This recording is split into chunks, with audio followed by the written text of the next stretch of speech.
Hi, everybody. Welcome back to the Skookum Report. Thanks for stopping by. And tonight is part 2 of Kevin Caylor Sr. And I noticed some of y'all liked last night. Tonight's even better. So get ready. We're just going to jump right into it. We're back with Kevin Caylor. How are you doing this evening, sir? I'm doing just fine, thank you. I want to tell a story that happened in '82. Sounds good. And people may think that I'm nuts and I'm crazy, but this actually happened, and I actually had a lot of other people with me at this time. During the summertime of '82, I had moved to a small little town in Oklahoma, and a little town, it was called Hardin City, but it really only consisted of like 5 homes and a post office, and it was in the backwoods south of Ada, Oklahoma, between Ada and Lake Texoma. And that part of the country is nothing but wooded, rocky, with a lot of caves, rattlesnakes, and really Bigfoot. I mean, there's Bigfoot. When I first moved there, people would tell me how Bigfoot would just come up to their houses at night during the daytime. And wow. You know, being as I had seen one back in '75, actually 2, you know, personally, I just kind of thought it was natural. But in '82, during the summertime, I had went over in a meeting place. My neighbor next door, there was probably about 20 of us over there. We always liked to sit around drinking coffee at nighttime. And so while we were sitting there, all of a sudden, and this is what's going to sound nuts, and people, like I said, you're going to probably call me crazy, but it was dark time, and we had been just shooting guns earlier that day, and right across the street there was one street light with the neighbor's house across there, and next to it was an abandoned lot, and we saw two lights over it. They was about the size of dinner plates, and they was glowing, and they were green. And my neighbor yelled out there, "Hey, you all need to leave, whoever's over there." And there was actually country boys out there, and next thing I knew, actually they went across there, and I went ahead and joined them, and we got closer, and we got about 50 feet from these 2 glowing objects, and they wouldn't leave. And we warned them, "You need to leave, or we're going to shoot." Well, these things was hovering, I'll say about 8 feet off the ground, and the neighbors started shooting at them. And wow. I know this sounds crazy, but these things flew over the street about 20 feet over the road to my side of the house, the side where I lived at, and went into the woods. Well, we kind of thought that was over with, so I went back into my house and sitting there on the recliner. My wife was across on the couch herself, and we glanced over to our front window, and there was actually a Bigfoot looking in. Wow, that's and it was actually red eyes glowing. And when we jumped up, let out a holler, because actually the window was closer to me, but it left and went to the side. And when I went to look out that front window, the wife, she looked out the side, and it was actually looking in through the bedroom window. Well, we took off, and we go back to the neighbors next door where all the guys are, and we all just loaded up guns, and we just took off over there. And at the same time, we're looking for this Bigfoot. These 2 glowing orbs comes back again. Now, like I said, this sounds just like a nutcase right there, but we just started shooting at these things. So we got a Bigfoot on one side of my house. We got 2 glowing orbs on this other side. I got about 20 guys shooting guns on both sides. And I went the Bigfoot shot into the pasture where the cattle are. And I had my neighbor's boys, they shot after it. Next thing I knew, I hear all this screaming, and then all this cattle's coming running towards us between the two houses. And, well, we take off running to avoid the cattle. And what it is a Bigfoot is actually behind the cattle chasing him towards us. Oh, Lord. I mean, just growling, screaming, and... Really? It started a stampede. That's exactly what it did. Well, the cattle just ran through the town. The Bigfoot runs. Yeah, well, it's just like I said, it was just about really 7, 8 houses, but about 5 was actually lived in with the post office. And back then, and even to today, you don't have police around them little towns. You don't have the sheriff's department. The closest they are is about 20, 25 miles to Ada. What year was this again? This was 1982. Oh, yeah. And I couldn't tell you exactly what the Bigfoot looked like. It was dark. There was no moon out at this time, but you could see, like I said, when light was on it, you could see the glowing red eyes on it. And I would say it might have been around 8 foot, in height right there. Yeah, the Bigfoot. Well, at the same time, when the Bigfoot went back into the pasture towards the wood line, the green orbs came back out and was just zipping in between the houses. And they just, I don't know exactly how to describe it, but they were floating and they would come at us, go above our heads, shoot back down. And during this whole time, we're just shooting guns. Goodness, I think I would have been a little frightened myself. Yeah, oh my goodness, we had 22s, we had hunting rifles, 12 gauges, 20 gauges. Now, we was actually shooting and unloading on these. And nothing was hitting them. Sounds like to me.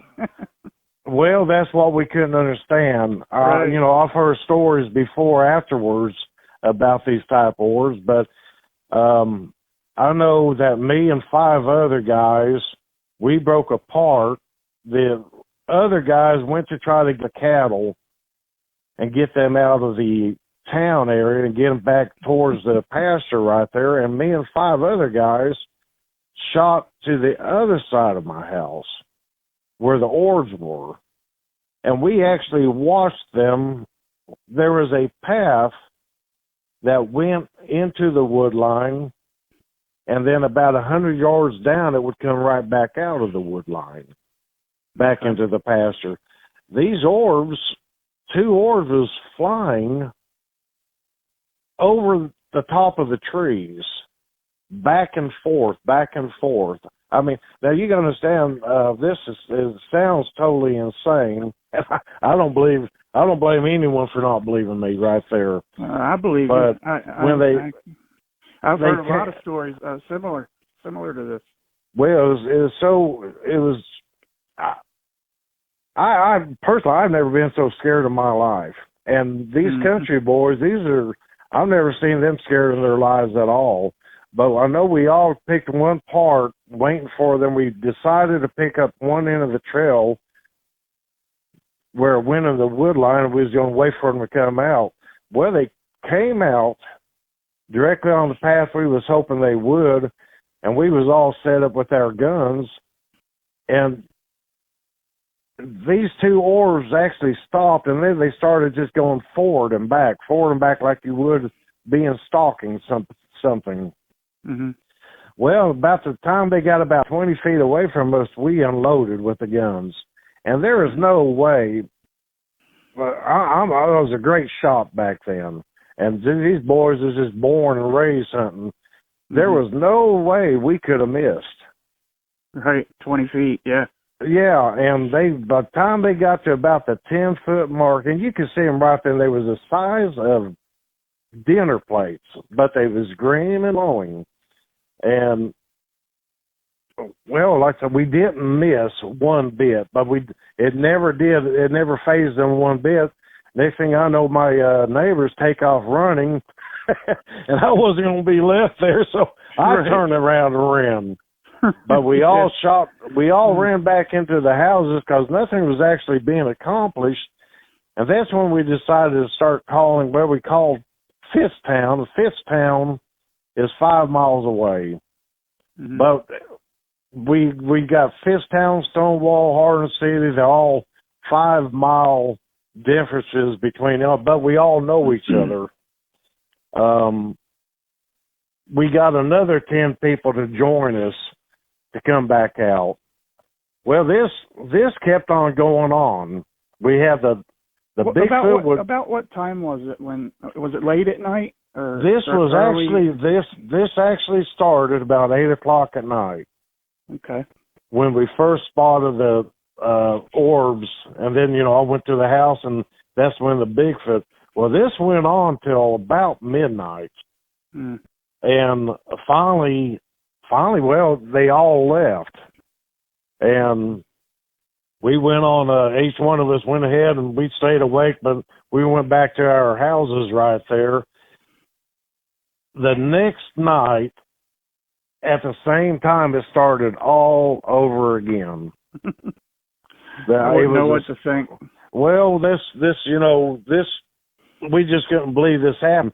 But let me just go to this. A week previously, we was watching Ada News on Channel 7 News, and they said they actually had spotted a UFO out there on the highway outside of Fitztown, and right about where you turn off to head even to Orange City. And they actually had the sheriff's department come out there to try to verify, and a few people actually verified it, saying what they had saw. And then, like I said, this next week is when this happened. Okay. And it sounds nuts. I'm sorry. I mean, no need to apologize. This is I believe you. A lot of people have seen orbs and lights, and there's even an episode of Finding Bigfoot where I think it was Bobo and Renee. They were in the woods, and they both and Renee's the skeptic one, and they both saw these lights, and they both couldn't explain it. And Renee doesn't even believe in Bigfoot, much less anything else, I guess. But they both saw these lights in the trees going up and down, moving around. And, I didn't. I've never heard of anyone. Yeah, I never heard of anyone talking about them until actually this year, when I've read some stories where people was talking about these same kind of orbs.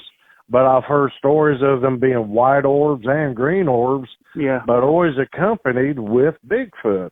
Yeah. And but so you're talking here. It is 2020 at the time when I read this, and this was back in '82.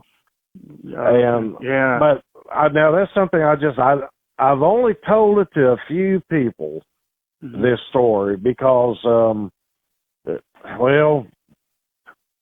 talking about Bigfoot, saying you've seen one anyway, people are going to call you a nutcase. But then if you say you've seen UFOs on top of it, they're really going to call you a nutcase. Yeah. I understand. Oh, my goodness gracious. And going to churches also at that time, I wasn't going to talk about it in church. And then when I became a preacher, I only told it to a few people even then, but I would never, because they would run me out of a church so quick.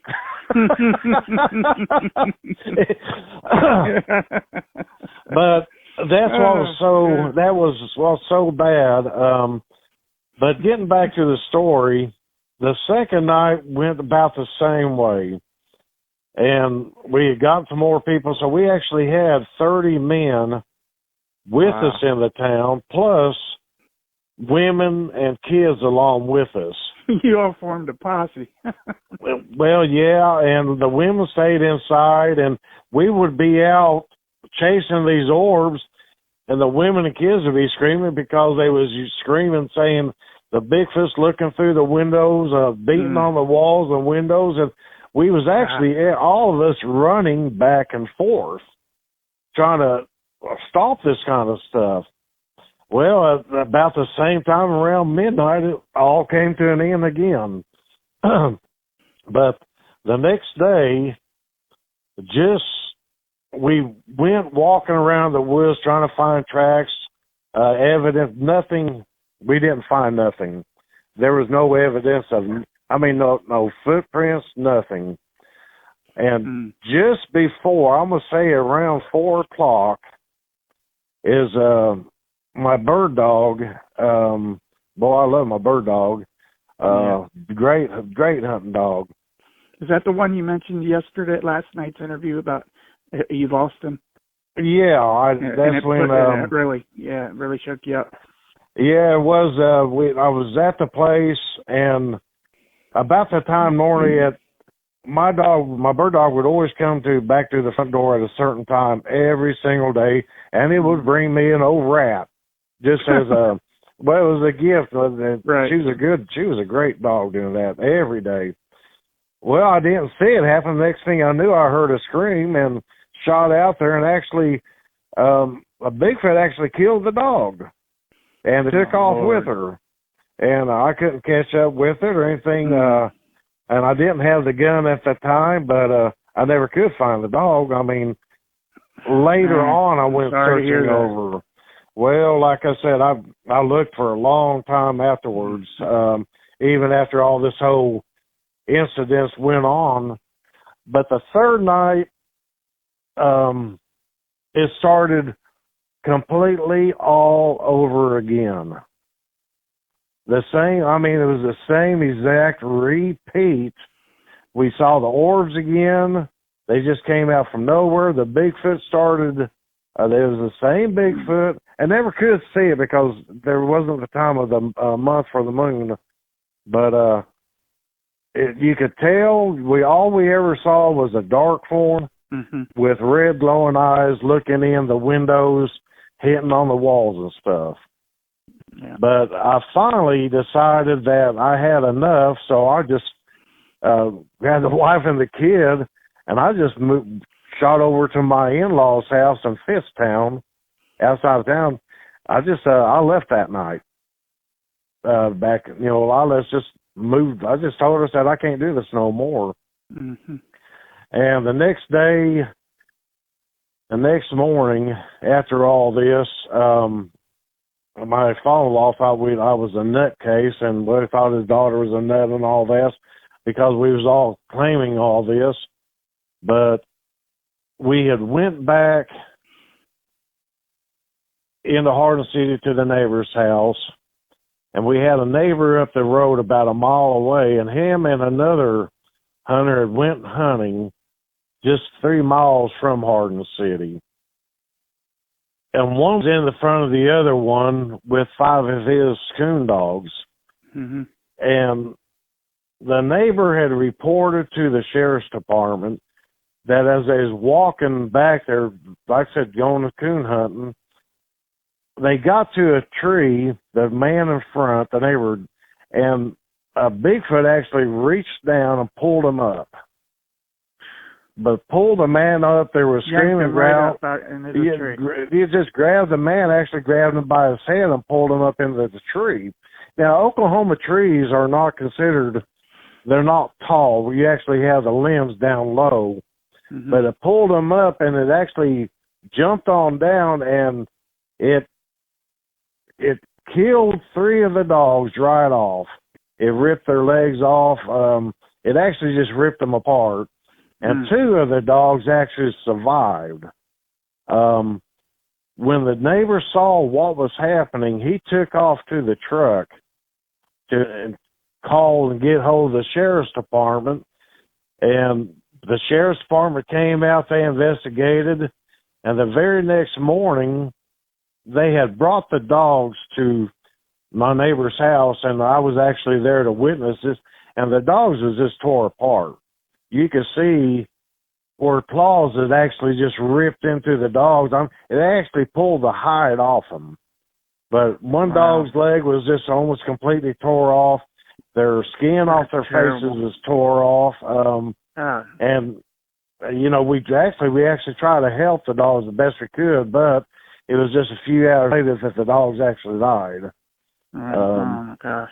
But the sheriff's department looked for over a solid week trying to find the man, and the man's wife met her. She was emotionally distraught. Let me ask you, when the Bigfoot pulled him up in the tree and then he jumped out and had the dude and killed the dogs, he just ran off with the body?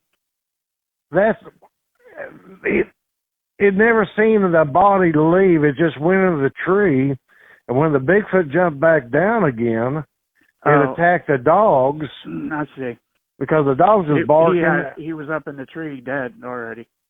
That's all I could figure. The sheriff's department reported all they found was blood in the tree.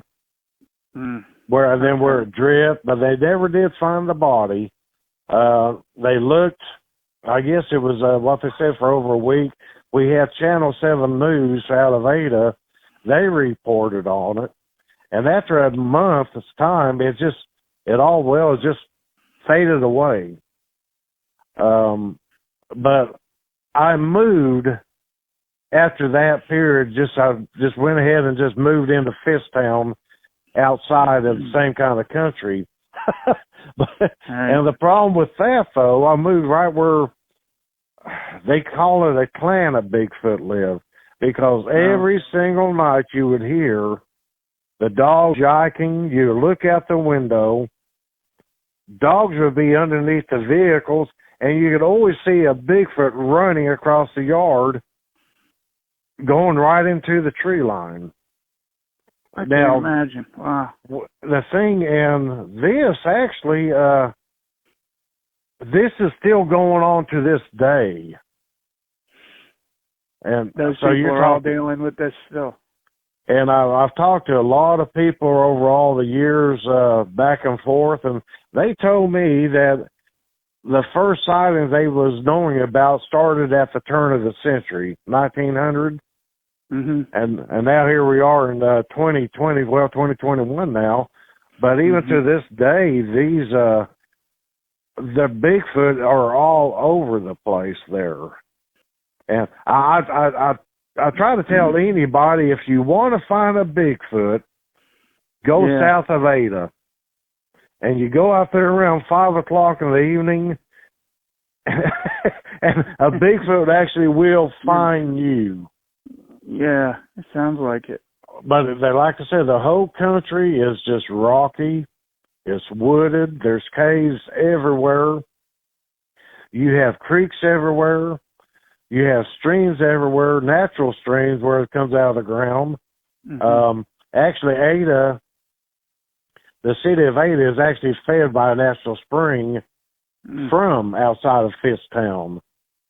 And that is actually, I will tell you, maybe tomorrow something about when me and my son back in 97 actually ran into 4 of them eating wild plums on a boulder in that same area. But that's another story. Yeah. This, people got to say, I was scared actually I've never been scared like I've been scared of them. I've never actually been driven off from my home like I was then. I never had something killed that I cared for like it did. But I was 19 in 82. I'm going on 58 here in a couple of weeks. But I would still have nightmares about that time, even when I was 50 years of age. Wow. Still would have nightmares over it. And I guess a lot of people who have experienced Bigfoot, they would understand what I'm talking about. And even with me talking about this, it's hard to... I was going to say, it's probably hard for people to talk about things like this. You can write it down and tell about it. And it's actually easier than it is to talk about it. I still get highly emotional thinking about, and like I said, who's going to believe a nutcase talking about 2 glowing orbs and a Bigfoot? Right. I mean, Yeah. I think that's what the biggest problem. I don't blame people calling me a nutcase, but there's about 40 other people. Half of them are dead now from old age, but there's a lot who are my age and younger who are all witnesses to this. So there's a lot of nutcases then. Well, yeah, I will still say there's 25 still out there living in Ada, Oklahoma. They live in Fisttown. They live in Hardin City. They live in Stonewall. That whole area, everybody there will tell you the stories of Bigfoot.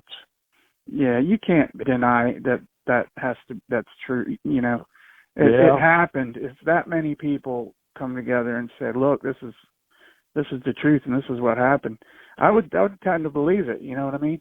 Yeah. The only time, like I said, the only thing that there's only, like I said, only about 25 people who have still alive today who's actually seen the glowing orbs like I did along with it. And like I said, we all shot. We told the sheriff's office. They got the report.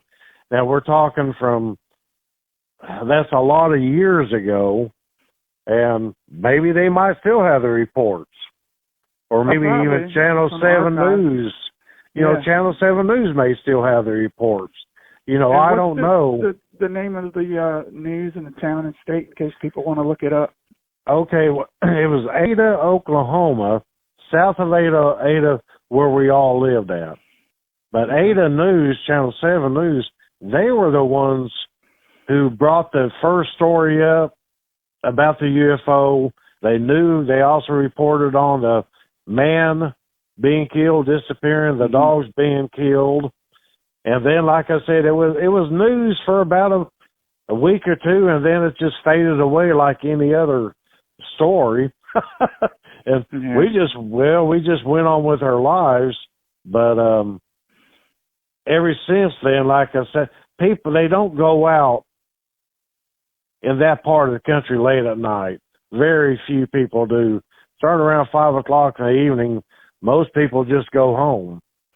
If you're fishing, you stop because you feel it. My wife wasn't a believer until I started taking her down there, and she felt the same presence where her hair on her neck would lift up, and she told me quite a few times, "Kevin, it's time to go home."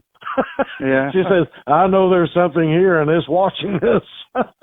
Yeah, there's people talk about getting that feeling where, the hair on their neck stands up, and they feel like they're being watched, and they have it like all of a sudden this anxiety and fear comes over them. I believe that most hunters and most country people will tell you the same exact thing. What I'm saying, it only happens not from normal animals, but right. This only thing happened to me was only when a Bigfoot was involved. But most people who's lived in the country, my own family, all my brothers and sisters, none of them has ever lived back in the country again since 75, from the first sighting when one broke into our house. Yeah. But I'm the only one who's done it. And even to this day, I live on a wooded mountain here in Arkansas, overlooking the Arkansas River. But do you get any activity where you live now? I'm sorry, can you repeat yourself? Yeah. Do you get any activity where you are now? I only had one filling one time, and it was this year. Actually, about 3 months ago, I had a cedar tree completely peeled of all the bark up to 15 feet high and no bark around. But then I talked to some other people, friends over the Facebook, and they live just north of me, south of me, east and west. Now, they have seen activity. They've been hearing the thumping, the screaming, the peeping in. So, Sure, but man, it seems... scared the hell out of me. Somebody watching TV. And the one thing, That's exactly, that's how it is. I mean, this sounds as stupid as it comes. It sounds just like a nutcase, but it's the truth for me. Yeah, and everyone has their truths. Well, when you see it, you believe it, and there's some people that just won't believe until they see it. I've been a contractor for over 35 years, building homes and stuff. I sure don't need someone thinking me as nut. Plus, I taught the Bible plus a preacher, and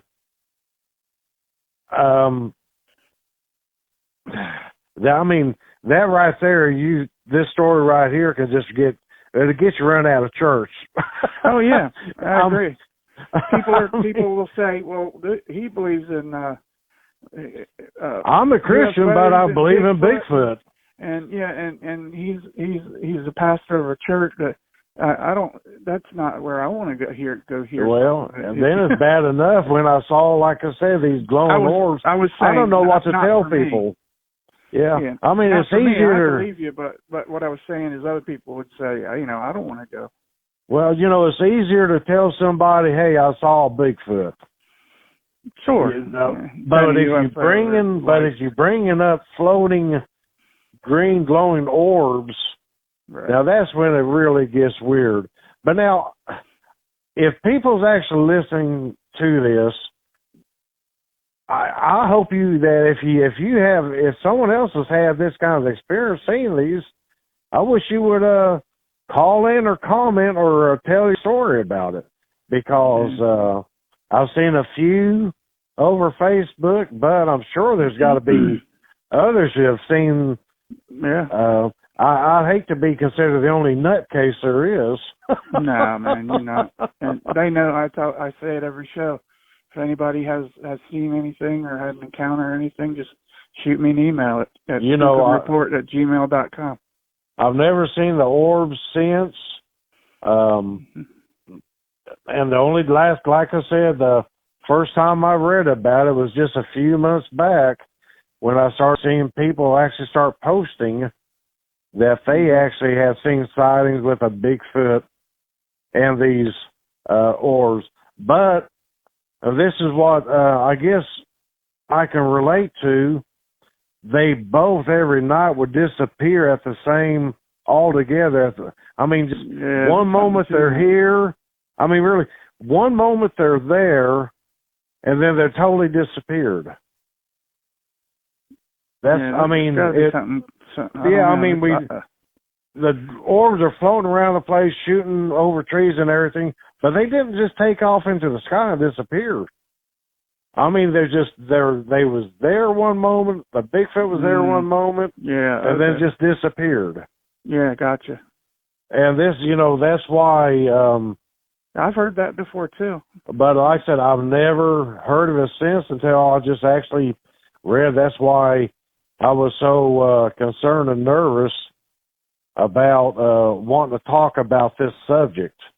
Yeah, well, I've also said that this is a safe place, the Skookum Report. People can vent and talk about their encounters and talk about their feelings, and nobody's going to ridicule you here. And this is a safe place. And if anybody goes on the comments and says anything, rude or hurtful, I'll block you. I'll delete it, and there won't be none of that on here. So if you have something bad to say, don't waste your time, because your comment won't be up very long. So. Well, I know I wouldn't even tell.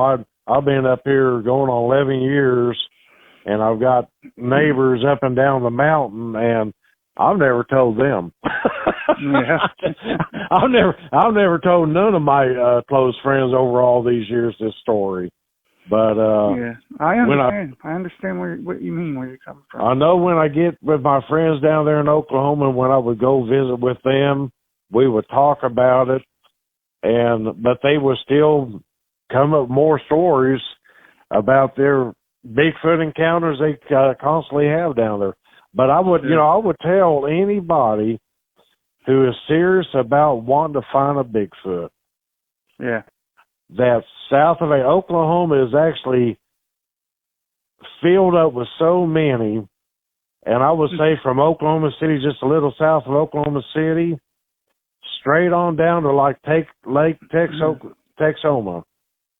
I've never heard anyone say that before. I didn't know. Most people down in Oklahoma don't. Yeah, they don't talk about it. It's actually a common. It's actually a common thing. I think it's like. I think a lot of your listeners will agree with me.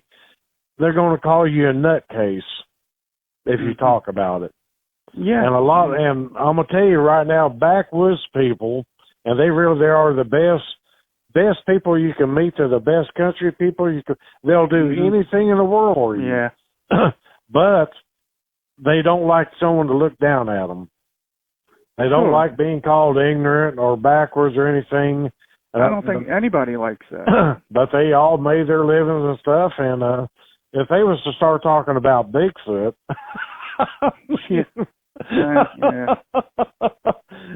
so, but really, that's all I can talk about tonight. I hope people believe me, but I really don't blame them if they don't.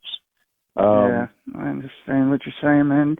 I believe you, but there's a lot of people who don't want to take the time to wrap their head around it and really study and look into the subject.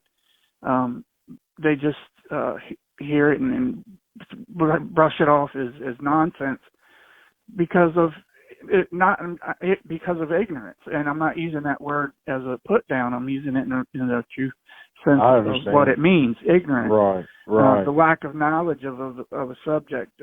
People just brush it off and call you crazy because they just don't have the knowledge or the capacity to even think about that because I never, I've always they just don't believe it.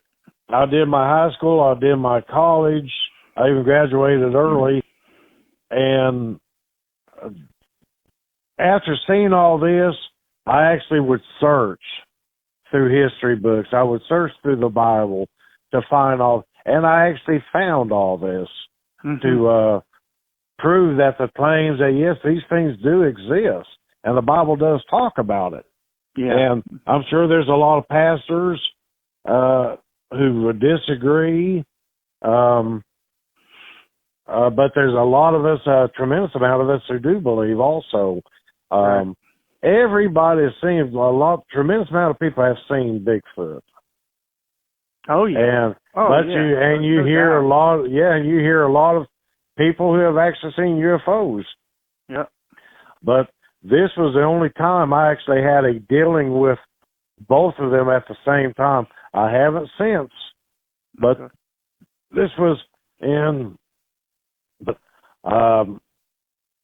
that's really all I can say about this one right here. I mean, I've dealt with Bigfoot many years, feeling him, having him around, knowing he was around. Yeah.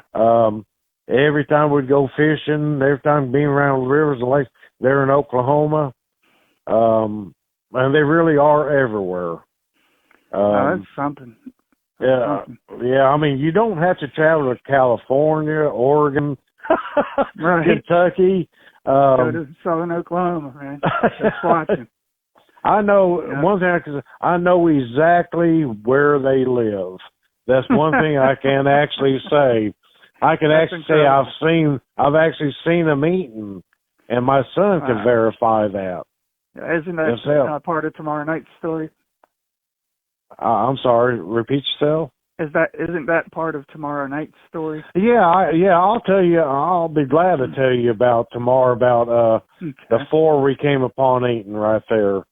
And like I said, it was actually me trying to teach my son how to be a man, and I showed him that I was more of a coward than a man by the way I was running.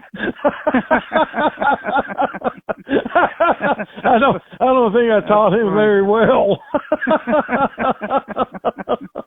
Hey man, everybody else would have done the same thing, I bet. Yeah. But thank goodness he's a pure 100% hunting man though himself right there. That's good. That's cool. Oh. All right. Well, I want to thank you for coming again on the show tonight. And there's a lot of people that were commenting and talking about it and enjoying the last night's story, part one. Well, now, if you got any questions about, emotionally wise, I've never been so scared in my life. Mm-hmm.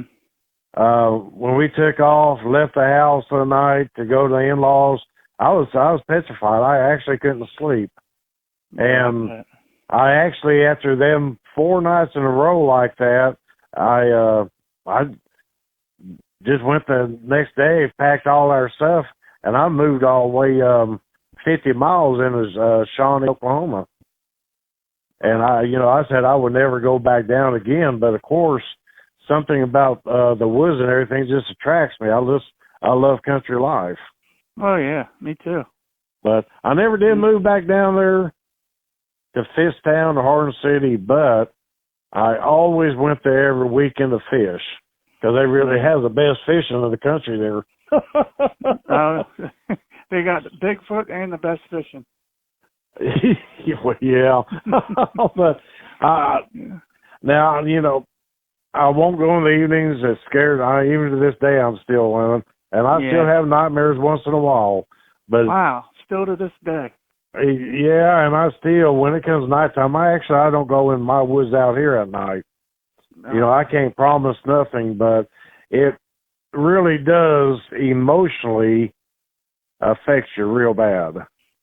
Yeah. Anyone who's ever actually seen one will agree with me, because I don't know how you can't be emotionally shook up over it. Sure, But I've never been scared of anything else, but a Bigfoot, that's just scared me to death. Some people, it attacks their whole belief system up to that point was a certain way, and I've heard people say, everything I believed just fell down around me when I saw a Bigfoot. Everything I thought was true is not true, and everything that I thought was not true is true. Yeah. And the other times they can't wrap their heads around it. It just shakes them up. Yeah. This one. The only thing about this one time here for these 4, you could never actually see the Bigfoot. You could see its form. Right. Okay. But you could see its red eyes glowing when the light was upon for the flashlights, the windows. But I could not tell you what color it was. I couldn't even describe the face to you. But you could see the hairy form. Just far enough away to see the shape, the silhouette. Yeah, that was all it was. And I wish there was a moon. I wish there was street lights all over and porch lights, but it was just in that. The only thing I think me and I believe everyone else would agree, what are 2 glowing orbs doing flying through town terrorizing us? Yeah. I mean, we was actually more concerned over those than the Bigfoot. Well, I mean, the Bigfoot, it was scaring us bad, but the orbs is something I still, even to this day, I can't wrap my mind. I can't understand this. I still don't understand it. I've never seen anything that you're close up within 10 feet shooting with 12-gauge shotguns and hunting rifles, and it never did a thing to them. Yeah, that's amazing. And I've got, like I said, there's a good 25 people still alive down there who will tell you the same thing. We didn't see Bob, there was no ricochets. The bullets didn't ricochet. There was nothing there to show, that they was being hit. Right. If it was going through, we just shot at them that close up and nothing happened. Yeah. I mean, it was like shooting through air. Right. But these were actually solid things. That's, like I said, that is even to this day, my mind right now is just, I don't know how you can say it. It's just going 90 to nothing. trying to still fathom them even after all these years later. It didn't. It didn't make sense. Yeah, and there's a lot of things that we'll never figure out. Yeah, I mean, there's so much more out there than we think. I'm still shook up over. I've always dealt with logic.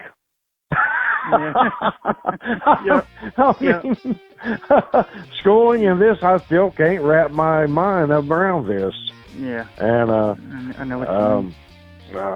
Goodness gracious, but I better just stop right there.